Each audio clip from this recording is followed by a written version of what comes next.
네, 안녕하세요. 이번 시간에는 본격적으로 학습 이론에 대해서 같이 본문을 학습해 보도록 하겠습니다. 자, 첫 번째 챕터 1 학습의 개념 파트를 한번 봐주실게요. 첫 번째 학습의 정의와 개괄에 대해서 소개가 되어 있는데요. 교재의 내용, 일반적으로 학습을 어떻게 정의하는지에 대해서 저희 함께 살펴보도록 하죠.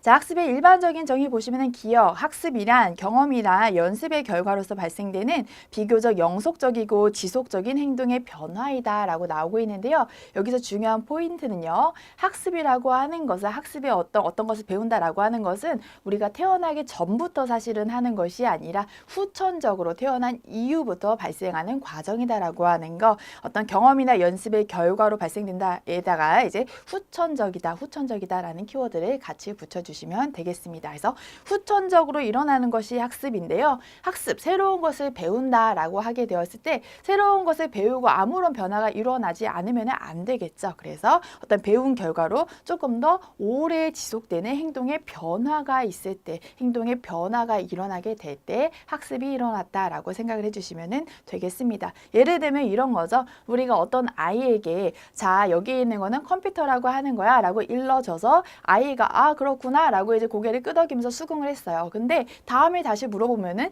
이게 어떤 것인지 사실 모르는 경우가 발생할 수가 있겠죠. 그런 경우에는 학습이 제대로 일어났다라고 보기가 어렵습니다. 그런 식으로 학습이 일어났다라고 이제 완성이 되기 위해서는 조금 더 지속적인 생각이라던가 행동의 변화가 일어나야 된다라는 거 키워드로 집어주시면 되겠습니다. 자, 그 다음에 디귿을 보시게 되면요. 이제 학습이라고 하는 것은 학습자들이 상호작용을 하는 과정이다라고 되어 있는데요. 학습을 하게 되려면은 학습을 한 다음에 어떤 것이 달라지겠다라고 하는 목표가 있어야 되겠죠. 근데 목표를 이루는 과정이 자기 혼자만 마음속으로 하게 되는 것이 아니라 어떤 환경적인 요소들과 조건들과 함께 상호작용하면서 일어나는 것이 학습이다라는 것도 생각을 해주시면 되겠습니다.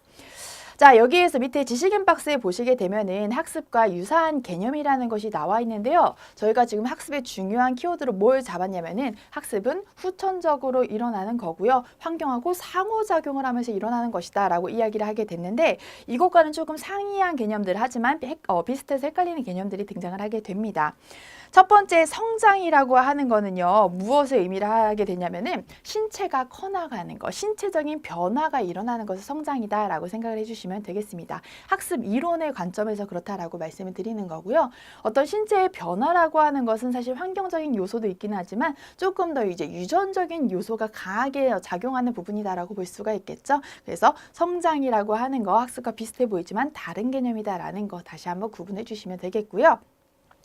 성숙이라고 하는 것도 사실은 비슷합니다. 부모님으로부터 물려받은 어떤 유전적인 요소에 의해서 우리가 변화되는 것을 성숙이다라고 이제 이야기를 하게 되는데 나이를 먹어감에 따라서 어떤 유전자의 어떤 특징에 따라서 신체적인 변화와 또 내적인 변화도 함께 일어날 수가 있겠죠. 그래서 유전적인 요소에 의한 내적이고 외적인 변화 그것을 다 통칭하는 것을 성숙이다라고 생각을 해주시면 되겠죠. 그래서 성장이라고 하는 것은 사실은 성숙의 하위 개념이죠. 성숙이라는 것에는 내적 성숙이 있고 외적 성숙이 있는데 외적 성숙이 바로 성장이다라는 개념으로 표현이 된다라는 거 다시 한번 정리를 해주시면 되겠습니다.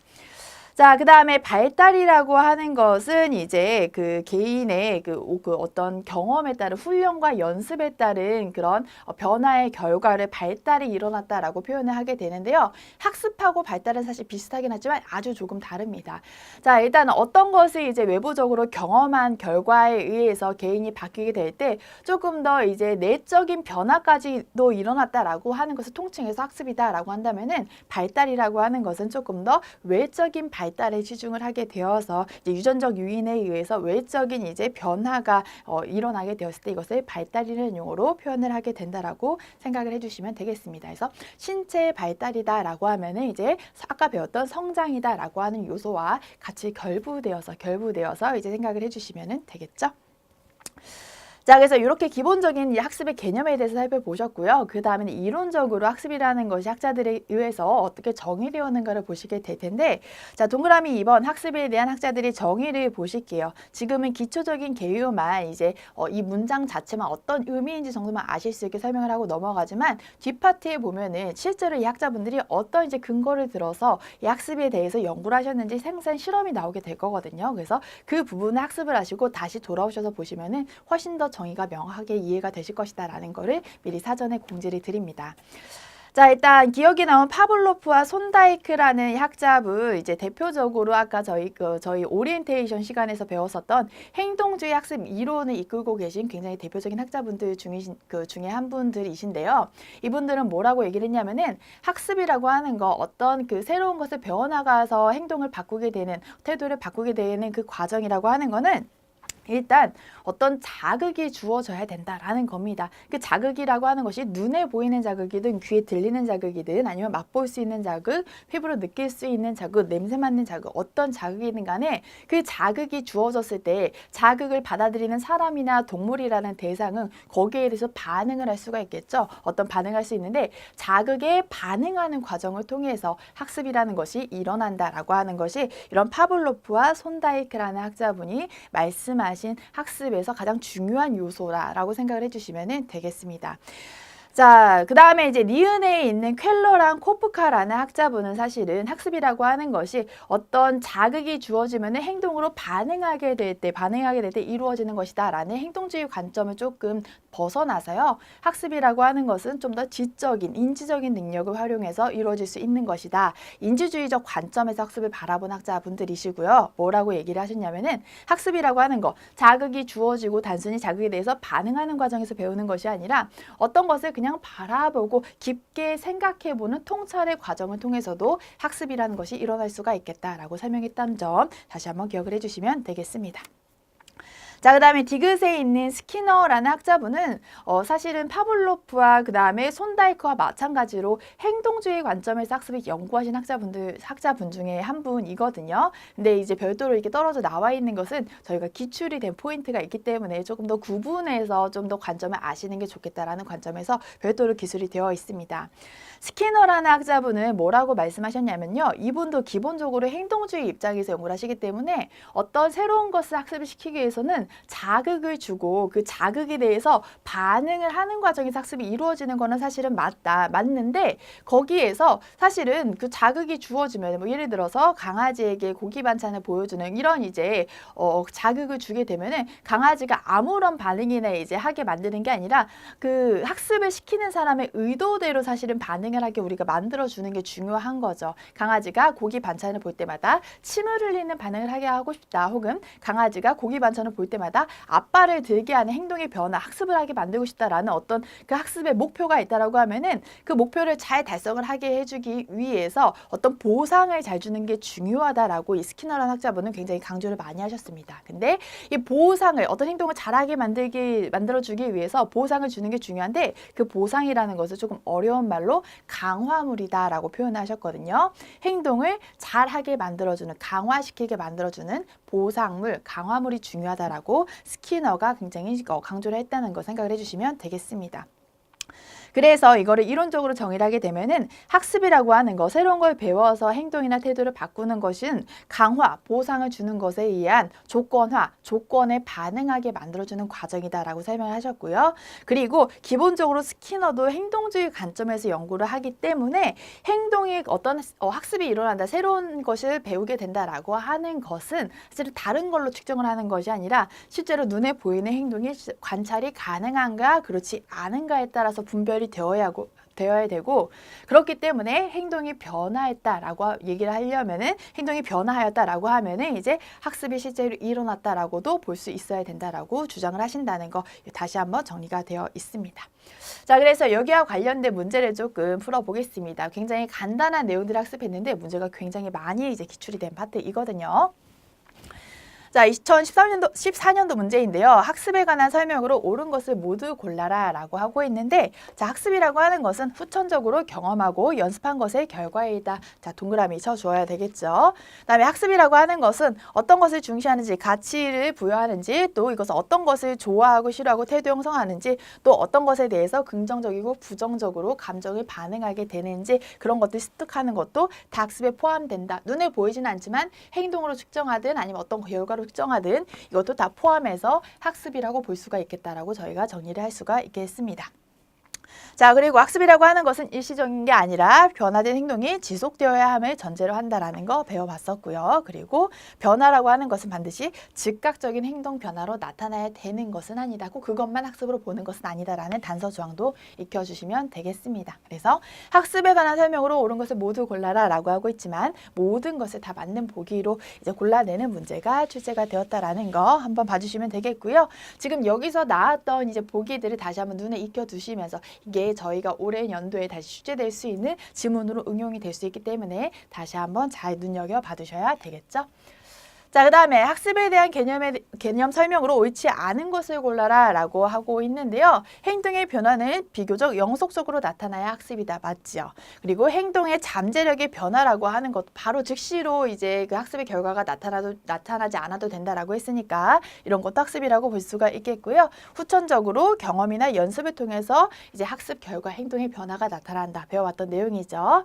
그다음에 성숙에 의한 변화는 학습이 아니다라고 되어 있는데 저희 아까 지식인 박스에서 배워봤던 것처럼 성숙이라고 하는 것은 유전적 요인에 의해서 발생하게 되는 어떤 개인의 내외적인 변화다라고 했기 때문에 후천적인 변화를 의미한다라고 볼 수는 없겠죠. 그래서 성숙에 의한 변화는 학습이 아니다라고 볼 수 있는 게 맞고요. 그다음에 4번을 보시게 되면은 정서의 변화라고 하는 것은 학습에 포함되지 않는다라고 하는데 아닙니다. 정서의 변화 자체도 학습에 포함될 수가 있겠다라고 생각을 해주셔야 되겠습니다.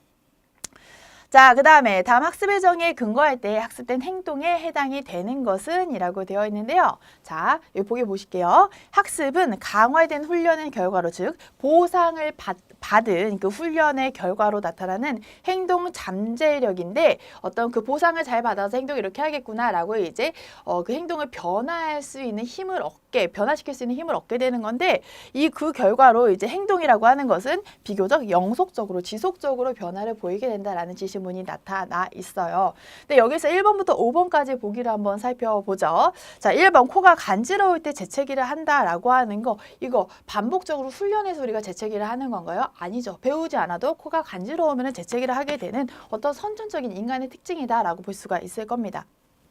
2번도 마찬가지입니다. 겨우 철새들이 떼를 지어서 이동하는 거 엄마한테 배워서 이동하는 것이 아니라 그들의 어떤 유전자 속에 그렇게 하도록 프로그래밍이 되어 있다라고 볼 수가 있는 행동이죠.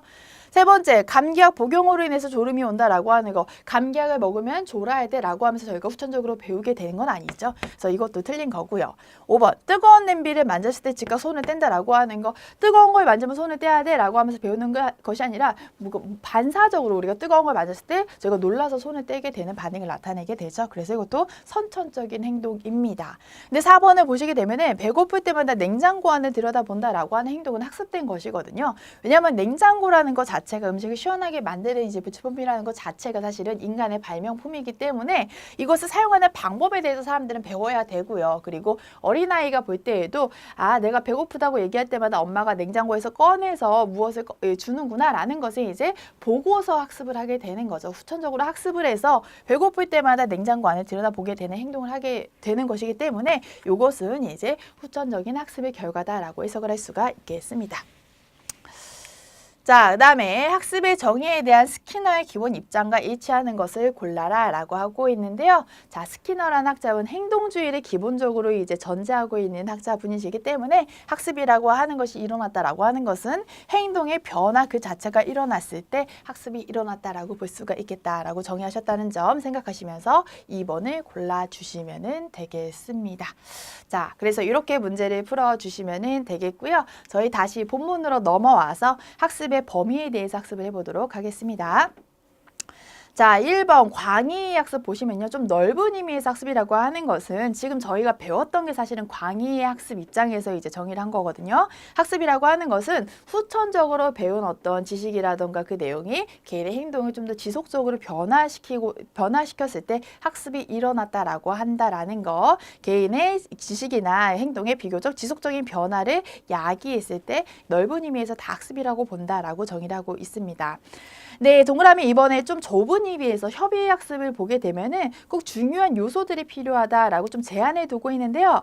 첫 번째 이제 중요한 요소는 자, 학습의 목표라는 것이 있습니다. 어떤 의도한 학습의 목표라는 것이 설정이 되고 그것을 달성했을 때 학습이 일어났다라고 볼 수가 있겠다라는 거 첫 번째 요소가 정의가 되어 있고요. 그 다음에 니은에 보시게 되면은 거기에 추가적으로 요소가 정의가 되어 있는데 학습이 일어났다라고 이제 보게 되려면은 일단은 학습을 하는 사람, 학습 주체가 있어야 되고요. 그 다음에 학습이 이루어지는 상황이라는 것도 요소가 될 수가 있을 거고요. 그리고 실제로 그 상황하에서 주체가 학습을 하게 됐을 때 행동이 어떻게 변화하게 되는지 행동 변화의 결과라는 것도 학습의 요소로서 꼭 필요하다라고 언급이 되어 있습니다. 자, 당연히 우리가 이제 청소년을 지도하게 될 때에는 이 협의 학습을 조금 더 많이 신경을 쓰게 되겠죠. 우리가 청소년이 조금 더 원활한 좋은 삶을 살게 해주기 위해서 이제 어떤 것을 새롭게 학습시키고 긍정적으로 좀 바꿔주려는 노력을 하게 될 텐데요. 이때 고려하게 될 좀 교수, 가르치고 그 다음에 학습 지도를 하는 것에 고려할 원리가 어떤 것이 있는지에 대해서 양가로 3번에 설명이 되고 있습니다. 자, 동그라미 1번 개별화의 원리 보시게 되면요. 이 개별 학습자의 특징을 잘 이해해야 된다라는 것입니다. 어떤 것을 가르친다라고 똑같은 내용을 다 가르친다라고 해서 다 일괄적으로 이제 모든 교수법이라던가 이런 걸 똑같이 해서 가르치는 것이 아니라 학습자의 개별적인 특성을 고려해서 이제 지도를 해야 된다라는 것이 개별화의 원리이고요. 두 번째 사회화의 원리라고 하는 거 어떤 학습의 내용이라고 하는 것이 이론적이고 추상적이고 이 개인한테만 필요한 내용을 가르치는 것이 아니라 사회의 구성원으로서 살아가는데 그런 필요한 내용들을 학습자한테 알려주게 되고 청소년한테 알려주게 되고 또 그것을 혼자 배우는 것이 아니라 공동학습의 형태로 이제 배우게 할 수 있겠다라고 하는 것이 사회화의 원리다라고 생각해 주시면 되겠습니다. 자, 그 다음에 세 번째 자발성의 원리라고 하는 거 학습자가 아무래도 본인이 의지를 가지고 자발적으로 학습할 수 있도록 돕는 지도 원리를 말하게 되겠고요. 네 번째 통합의 원리라고 하는 거 어떤 하나하나의 개별 내용을 가르치는 것이 중요한 게 아니라 전체적인 통합물로서 어떤 전반적인 사람을 완성해 나가는데 이제 도움이 되는 지식으로서 이제 지식을 전달하고 새로운 경험을 전달하는 그 학습이 강조되어야 된다라고 하는 거 통합의 원리입니다. 자, 그 다음에 목적의 원리라고 하는 거, 어떤 것을 그냥 대충 두리뭉술하게 가르치는 것이 목적이 아니라 어떤 것을 이것을 배우게 되면은 어떤 것을 달성할 수 있어 이런 명확한 목표를 제시해 주는 것도 중요하다라는 것이 소개가 되어 있고요. 그 다음에 과학성의 원리, 어떤 학습 지도라고 하는 것도 과학 논리에 기초해야 된다라는 거. 그 다음에 7번째 직관의 원리라고 하는 거, 직관력이라고 하는 것은 사실은 어떤 것을 머리로 따져가면서 결과를 내는 것이 아니라 보자마자 아, 이건 이런 걸 거야 라고 하면서 저희가 바로 답을 내는 그런 능력을 직관력이다 라고 이제 부르고 있죠. 그래서 학습이라는 것도 사실은 어떤 것에 대해서 논리적으로 따져가면서 결론을 낼 수 있게끔 그 능력을 만들어주는 것도 사실은 중요하지만 또 어떤 것을 논리적으로 증명해가면서 배우게 하는 것도 중요하지만 이론적으로만 그렇게 가르칠 게 아니라 바로 보고 실제로 몸으로 경험을 해봄으로써 어떤 논리 과정을 거치지 않더라도 자연스럽게 학습할 수 있게 하는 직관력을 활용해서 학습할 수 있게 하는 과정 자체를 중시해야 된다라고 하는 것이 직관의 원리이다라고 생각을 해주시면 되겠습니다. 아직 이 교수학습 지도의 원리에 대해서는 출제된 적은 없지만 그래도 하나하나 이제 교수학습 지도의 원리로 옳은 것은 틀린 것은 이런 식으로 보기가 출제가 될 수 있으니까 타이틀들을 잘 익혀두실 수 있도록 공부를 하시려는 노력이 필요합니다. 자, 그 다음에 이제 네모 두 번째 박스 넘어가시게 되면요. 성취, 목표, 지향성이라는 게 나오게 되는데요. 이건 어떤 거를 의미하게 되냐면은 새로운 것을 배워서 행동을 변화시키게 될 때, 즉 학습을 하게 될 때 학습의 목표를 어떤 것으로 설정을 하게 되는가에 따라서 그 학습의 수준이라던가 결과가 달라질 수가 있겠다라고 하는 것이 성취, 목표, 지향성에서 사실은 설명을 하려고 하는 바이거든요. 그러니까 목표가 중요하다라는 거를 강조하는 파트이죠. 여기에서 대표적인 이제 이론인 성취 목표 이론이라는 거를 보게 되면요. 이제 동그라미 3번 보실게요. 성취 목표 이론에서는 목표의 종류를 크게 두 가지로 나누게 됩니다. 첫 번째는 숙달 목표라는 것을 두게 되고요. 두 번째로는 수행 목표다라는 것을 이제 두게 됩니다. 일단 수행 목표부터 저희가 생각을 해보게 되면은 이거는 저희가 영어로 하면은 퍼포먼스 골이다라고도 이제 표현을 하게 되는데 어떤 시험을 본다라고 했을 때 어떤 과목을 예를 들어서 국어나 영어나 수학 같은 과목을 공부한다라고 했을 때 그 과목을 보게 될 때 시험을 나중에 보게 되죠. 근데 시험에서 내가 얼마만큼의 퍼포먼스 즉 성적이라는 것을 결과적으로 얻게 되었는가 수행 결과가 어떠할 것인가에 대해서 점수를 몇 점 이상 넘겠다라고 해서 수행 점수 자체를 취득하는 것에 목표를 두고 학습을 하게 되는 것을 수행 목표에 의한 학습이다라고 표현을 하게 됩니다. 근데 그거하고는 별개로 이제 숙달 목표에 의한 학습이라는 것도 있는데요. 이거는 뭐냐면은 국어, 영어, 수학에 대해서 공부를 하게 될 때 어떤 수행 점수라고 하는 것, 시험 점수라는 것에 대해서만 목표를 두고 이제 학습을 하는 것이 아니라 내가 정말 국어, 영어, 수학이라는 그 과목에서 내용의 전반적인 내용을 다 숙지를 하였는지 그 과정 자체에 조금 더 초점을 맞추는 것이 숙달 목표를 둔 학습이다라고 볼 수가 있거든요. 그래서 영어로는 전반적인 이제 숙지 정도, 숙달 정도의 목표를 둔다라고 해서 마스터리 꼴이다, 마스터리 꼴이다라고 표현을 하게 됩니다. 당연히 어떤 학습자가 조금 더 학습 자체에 성실하게 임하게 될까요? 숙달 목표를 가진 학습자가 조금 더 학습을 즐겁게 여기고 조금 더 이제 성실하게 학습을 임하게 될 가능성이 높겠죠. 그래서 그런 내용이 소개가 되고 있습니다. 자, 그래서 이 내용이 이제 동그라미 4번에 나와 있는데요. 자, 숙달 목표라고 하는 것은 과제 자체라던가 공부하는 그 내용 자체라던가 개인이 그거를 배워서 얼마나 내가 내적으로 성장할 수 있는지를 기준으로 해서 유능성을 개인의 그 어떤 그 능력을 평가하려고 하는 그런 목표이고요. 수행 목표라고 하는 것은 어떤 그 수행의 점수 같은 것을 기준으로 해서 그 점수를 취득하였는지 못하였는지 또 그 점수가 남들 대비해서 타인들 대비해서 잘했는지 못했는지를 이제 기준점으로 두게 되는 목표를 수행 목표다라고 생각을 해주시면 되겠습니다. 자, 5번에 보시면은 규준 지향 평가라는 것이 이제 숙달 목표 지향성 발달에 부정적인 영향을 미친다라고 되어 있는데 말이 어렵지만 사실은 익숙한 개념이실 수도 있습니다. 혹시라도 이제 심리 측정과 평가 과목에 대해서 제 3과목을 먼저 공부하신 분들이라고 한다면은 규준이라는 단어를 굉장히 익숙하게 받아들이실 건데요. 규준이라고 하는 거 다른 사람들과 집단 내 다른 사람들과 어느 정도 다른지 비교하기 위한 그 표준, 기준을 규준이다라고 이야기를 하게 되거든요. 그래서 다른 사람들과 비교하기 위한 기준을 지향하게 되는 평가를 받게 된다라고 하면은 그거는 얼마나 그 내용 공부를 통해서 학습을 통해서 개인의 완성을 이루었는가, 개인이 얼마나 이제 성장하였는가를 이제 목표를 하게 되는 그 숙달 목표를 사람들이 만들게 되는데 방해가 될 수밖에 없겠죠. 그래서 그 내용이 동그라미 5번에 서술이 되어 있다라고 보시면 되겠습니다. 자, 그 다음에 이제 양가로 2번에 보시게 되면은 그러면은 본격적으로 숙달 목표 지향적 학습자는 어떤 특징을 가지게 되는가에 대해서 소개가 나오고 있고요. 양가로 3번에 보면은 수행 목표 지향 학습자는 이제 어떠한 목표를 지니게 되는가 이 두 가지를 비교하는 이제 스파트가 등장을 하게 됩니다. 자, 숙달 목표 지향 학습자의 특징을 한번 보실게요. 동그라미 1번 지능에 대해서 고정 신념보다 증가 신념을 가지고 있다라고 되어 있는데 지능에 대한 고정 신념은 뭐냐면요. 인간의 지능은 미리 결정되어 있기 때문에 고정되어 있기 때문에 어느 시점 이상에는 더 이상 발전하지 않아라는 것이 이제 고정 신념이고요. 그에 반해서 증가 신념이라고 하는 것은 개인의 지능이라고 하는 것은 노력에 따라서 더욱더 증가할 수 있겠다라는 믿음이 되겠습니다.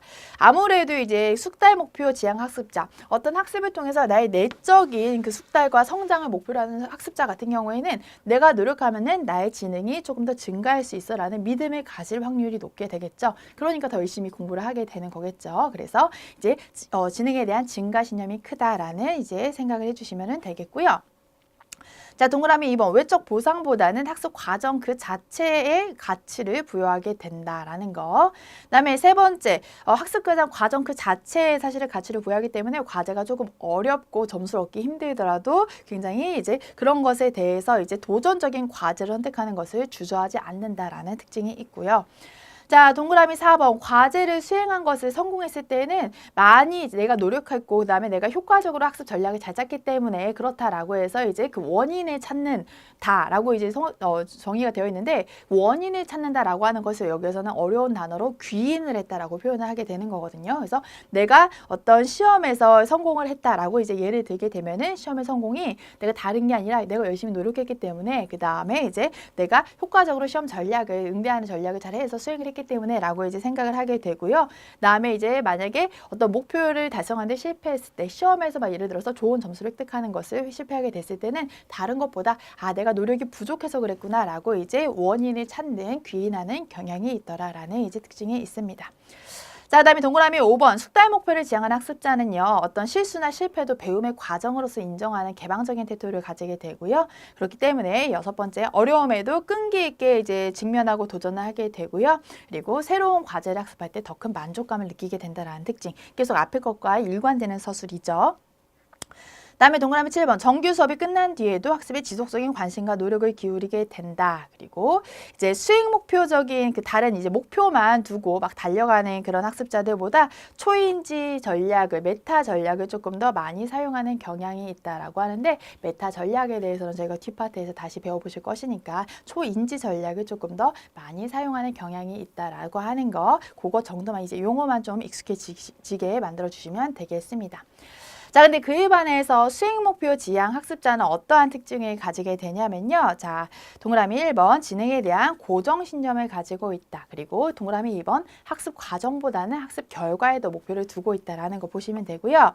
그다음에 어떤 것을 이제 실패했다라고 생각했을 때 다른 것보다 내가 능력이 부족해서 내가 노력이 부족한 게 아니라 나라는 사람이 능력 자체가 부족해서 그러하다라고 이제 원인을 찾는 경향이 있습니다. 그래서 이제 불안을 훨씬 더 많이 경험을 하게 되고요. 그리고 이제 과제를 선택을 할 때도 결과가 중요한 사람이기 때문에 자기가 유능하다라는 걸 돋보이게 만들 수 있는 과제 자체를 이제 선택하는 경향이 있고 과제 자체가 나를 얼마나 성장시키는지 얼마나 어렵기 때문에 나를 이제 조금 더 발전하게 만들 과제인지 그런 것은 별로 고려하지 않는다라는 거 보시면 되겠습니다. 자, 그다음에 이제 그 수익 목표 지향 학습자의 종류에 대해서도 이제 좀 두 가지의 유형으로 나눌 수 있는데 결과를 중시하는 학습자 중에서도 내가 이거를 잘할 수가 있어, 목표를 잘 성취할 수가 있어라고 생각하는 학습자인 경우에는 조금 더 자신감 있게 어려운 과제를 선택을 할 수가 있을 거거든요. 근데 그렇지 않고 결과를 중시하지만 본인에 대해서 자신감이 조금 떨어지는 그런 학습자 같은 경우에는 수익 자체를 회피하는 목표를 갖게 됩니다. 그래서 예를 들어서 이제 공부를 한다라고 하면은 영어를 이제 잘 못한다라고 스스로 생각하는 그 학습자가 있어요. 아이가 있으면은 그거에 대해서 영어를 이제 열심히 더 공부하고 시험을 많이 봐서 그거를 내가 개선해 보겠다 이렇게 생각하는 것이 아니라 영어 시험이 이제 하는 날에는 학교가 문을 안 열었으면 좋겠다. 갑자기 시험이 취소했으면 좋겠다. 이렇게 하면서 수행 자체를 회피하는 목표를 갖게 될 수도 있거든요. 이런 식으로. 이제 수행 회피 목표라는 거를 이제 수행 목표 지향 학습자가 가질 수도 있는데 이런 경우에는 이 사람이 갖는 자기 효능감이라고 하는 거 내가 어떤 거든 잘할 수 있어 라고 하는 자기에 대한 효능감을 느끼는 것이 크게 떨어질 수가 있겠다라는 특징도 기억을 해주시면 되겠습니다. 아무래도 우리나라 이제 학생들이나 특히 중고등학교에 이제 재학하는 학생들 같은 경우에는 숙달 목표 지향보다는 수행 목표를 지향하는 경향성이 강해지게 되는데요. 아무래도 우리가 입시 경쟁 하에서 이제 같은 그 과목들을 그리고 이제 어떤 표준화된 기준을 가지고 점수로 학생들을 평가하는 그런 시스템을 가지고 있기 때문에 아무래도 그 배우는 과정 자체에서 즐거움을 느끼기보다는 목표, 결과 자체에 좀 집중을 하게 되는 수행 목표 지향성이 강해지게 된다라고 이제 생각을 해주시면 되겠습니다. 자, 그래서 관련된 문제를 조금 풀어보겠습니다. 숙달 목표 지향성이 강한 학습자의 특성으로 옳은 것을 골라라 라고 하고 있는데요. 4번 나온 것처럼 새롭고 조금 더 도전적인 과제를 학습할 때 더 큰 만족감을 느낀다. 학습하는 과정 자체에서 즐거움을 느끼기 때문에 그런 거죠. 자, 근데 이제 나머지 것들은 이제 수행 목표 지향성이 가진 사람들의 설명에 적합한 건데요. 지능에 대한 실체론적 관점, 뭔가 지능은 고정되어 있다라고 보는 관점, 수행 목표 지향성을 갖는 학습자의 관점이고요. 학습 결과에도 관심 갖고 그 다음에 실패했을 때 내가 능력이 부족해서 그렇다라고 생각하는 그런 요인들, 그다음에 타인과의 경쟁에서 이기기 위해서 공부하는 것들 다 숙달 목표가 아니라 수행 목표 지향성이 강한 결과를 중시하는 학습자가 보이는 특성이다라고 보시면 되겠습니다. 자, 이번에는 반대로 수행 목표 지향성에 관한 설명으로 옳지 않은 것을 골라라 라고 하면서 설명이 나오고 있는데요.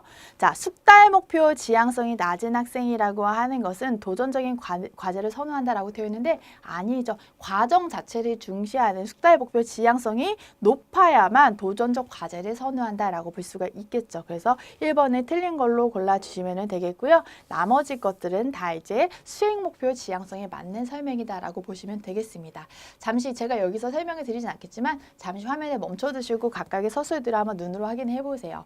그래서 지금은 글씨가 많아서 굉장히 당황스럽다 느껴지시겠지만 이미 교재에서 이제 수행 목표 지향 학습자와 숙달 목표 지향 학습자의 그 특징 살펴봤던 거를 그대로 이제 보기로 이제 출제한 내용이다라고 생각을 해주시면 되겠습니다. 자, 그다음에 성취 목표 지향성에 관한 설명으로 옳은 것을 골라라 라고 하고 있는데요. 자, 5번 보시면요. 어떤 과정을 중시하는 숙달 목표 지향 학생은 어려움에 직면을 하게 될 때 결과만 중시하는 수행 목표 지향 학생보다 더 끈기 있게 학습할 가능성이 당연히 높겠죠. 그래서 이거는 맞는 서술이 되고요. 자, 이제 나머지 것들 한번 보죠. 수행 목표, 결과를 지향하는 학생은 숙달 목표 지향 학생보다 자신의 학습과 이해 향상에 초점을 두지 않죠. 오히려 과정을 중시하는 숙달 목표 지향 학생이 더욱 이제 학습과 이해 향상 자체에 초점을 두겠죠. 두 번째, 수행 목표 지향 학생이 결과를 지향하는 학생이 숙달 목표 지향 학생 하는 것보다 시험에서 덜 불안해하는 것이 아니라 결과를 얻지 못할까 봐 더 불안해하겠죠. 세 번째, 숙달 목표 지향 학생이 다른 학생과 비교해서 자신의 능력이 어느 정도인지에 대해서 초점을 둔다라고 하는데 자기의 능력을 발전시키는 것에 대해서 초점을 두긴 하지만 다른 학생과 비교한다라고 하는 것은 수행 목표 지향 학생이다라고 볼 수가 있습니다. 자, 그다음에 숙달 목표와 수행 목표는 상호 배타적인 관계이기 때문에 하나가 높으면 다른 하나가 낮은 특성이 있다라고 되어 있는데요. 아니죠. 이런 경우로 생각을 해보실게요. 내가 수학을 공부하는 것을 그 자체로도 너무너무 즐기는 학생이 있어요. 그러면 그 학생이 내가 이 좋아하는 과목에 대해서 좋아하는 것도 중요하지만 결과로서도 좋은 점수를 받고 싶다라는 욕심을 가질 수도 있죠. 그런 것처럼 숙달 목표가 높다라고 해서 과정을 중시한다고 해서 결과를 중시하지 않는 것은 아닙니다. 그래서 두 개는 상호적으로 배타적인 관계가 아니라 한 가지를 이루면 한 가지를 이루지 못하는 관계가 아니라 상호 보완적인 관계도 될 수가 있겠다라는 거 생각하시면서 4번을 틀린 걸로 생각을 해주시면 되겠죠. 자, 그 다음에 마지막 문제입니다. 성취 목표 지향성 유형 중에서 수행 목표를 가진 학습자의 특징으로 옳은 것을 골라라 라고 되어 있는데요. 결과, 이 퍼포먼스 자체를 중시하는 학습자의 특징으로 옳은 것을 골라라 라고 하는데 타인과의 비교를 통해서 성공을 판단한다라는 것 대표적인 특징이었고요. 나머지 것들에 대해서는 다 숙달 목표를 가진 숙달 목표 지향 학습자의 특징이다라고 정리를 해주시면 되겠습니다.